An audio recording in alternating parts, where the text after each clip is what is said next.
Practical Fish Keeping, August 2021. Lampeye Spy. It's so bright, it looks like it's carrying around its own biological torch. This is the emerald lampeye, the killifish you never knew you wanted. By Max Pedley.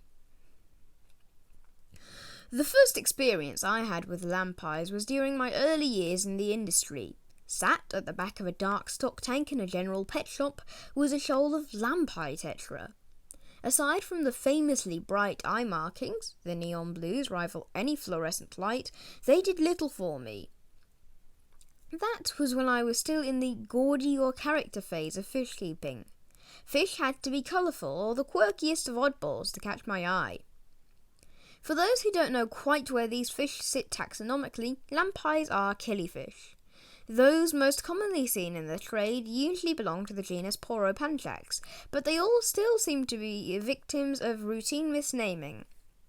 They're especially prone to tetraization, something that also happens regularly to the harlequin tetra, actually a raspora, but hey, and the white cloud mountain tetra, a cryptrinid, but with an alternative name of the poor man's tetra.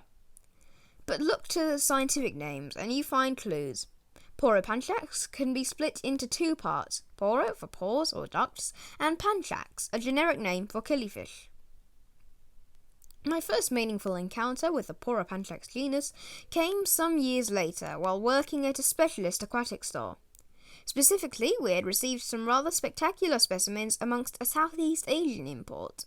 A plethora of colours ran down the length of the males, starting from red at the tail, running into deep yellows on the underside finnage. The body itself was streaked with jade highlights, spanning from the head to the peduncle.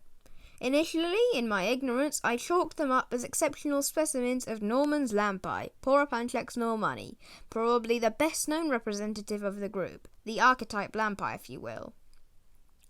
It wasn't for a year or two that my thoughts turned back to them. Then I chanced upon a fish known as the emerald lampeye and put two and two together. They never were Normans at all. There was something much more special.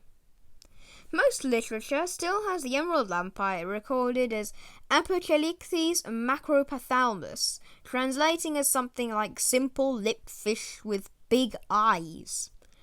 The current valid name, however, is Poropanchax luxophthalmus, arguably more fitting. This species name translates to simply bright eye instead.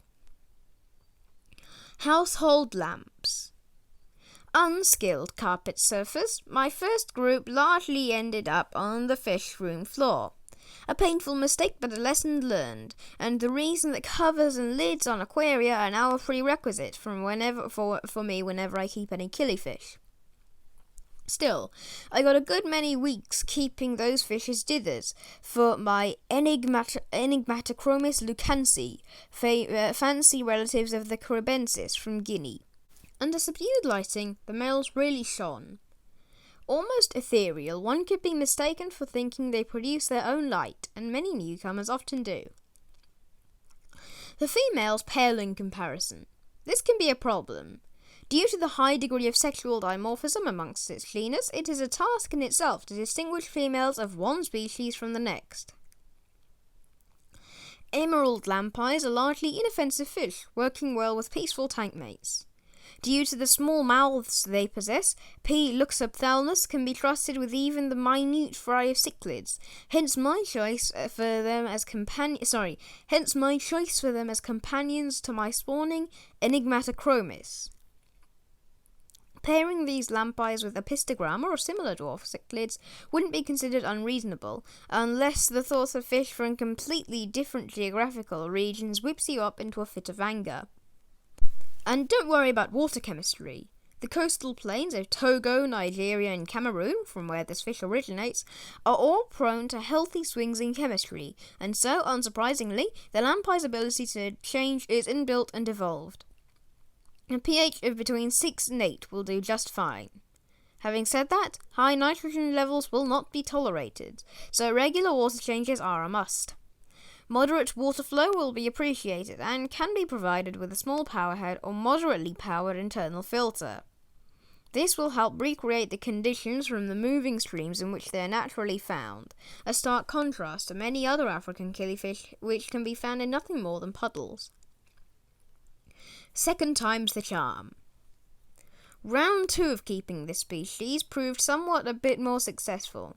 Armed with a bit of experience and appreciation for the value of the fish, I set out to house them in a tank with a tight-fitting lid. 2 males and 3 females were housed in my Nanachromis splendens breeding tank.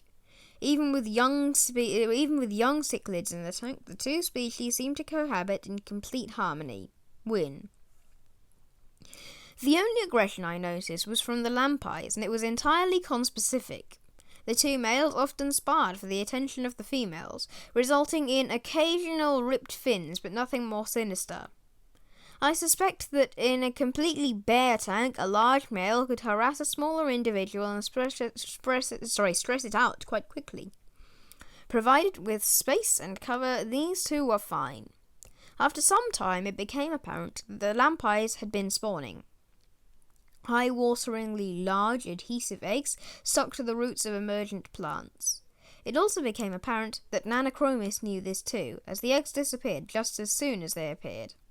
Time for a spawning tank. Opting for a small tank of only 8 litres, Christmas moss, Vesticulara montageni, and nylon spawning mops were provided as a substrate upon which eggs could be laid. But it was difficult to spot the clear eggs. After weeks of assuming the fish were not spawning, I discovered that feeling for eggs yielded better results. As mentioned, the eggs are large, but surprisingly hard too. By running a finger and thumb down each strand of the spawning mop, I could easily feel each egg and remove it carefully to a separate receptacle in which to hatch. Freezer containers with handles proved invaluable for this purpose, and with an airline clipped inside for oxygenation. At 25 to 26 degrees Celsius, the eggs hatched in around 11 days, producing advanced fry, not dissimilar to the parents with regard to their proportions. To feed them, I started offering paramecium for the first 14 days, before moving on to Artemia norpali. On this, the fry grew slowly but steadily. In fact, I don't think I lost a single fish once hatched. Looking forward to this year's project, with the fully adult offspring, I aim to try them in a more natural, continual approach, whereby a small group of adults are kept in a large tank, with a bounty of moss and mops. The idea being that the fry should naturally come through with the adults. Fingers crossed. What is a coastal plain? Coastal plains are regions of flat and low-lying land next to seas and oceans. They can expand over wide distances and are separated from the rest of the country by some prominent feature like a mountain range. Many coastal plains were originally seabeds, exposed when ocean levels dropped. Others can be formed by the gradual accumulation of sediments dropped by rivers. Emerald lampeye. Scientific name, Poropanchax luxothalmus. Size, males up to 4 centimeters, females up to 3 centimeters. Origin, Togo, Nigeria, Cameroon, and Benin. Habitat, moderately fast-flowing streams and rivers. Water requirements, unfussy, slightly soft and acidic to moderately hard and alkaline, 6.5 to 7.6 pH, 5 to 12 H. Temperature, 20 to 27 degrees Celsius. Temperament, notably inoffensive. Feeding, unfussy. Most live foods, frozen, unprepared foods will be taken. Make sure foods are fine enough not to eat, though. Make sure foods are fine enough to eat, though. Availability and cost. Not exactly rare, but not common either. Most imports seem to be accidental and often underappreciated.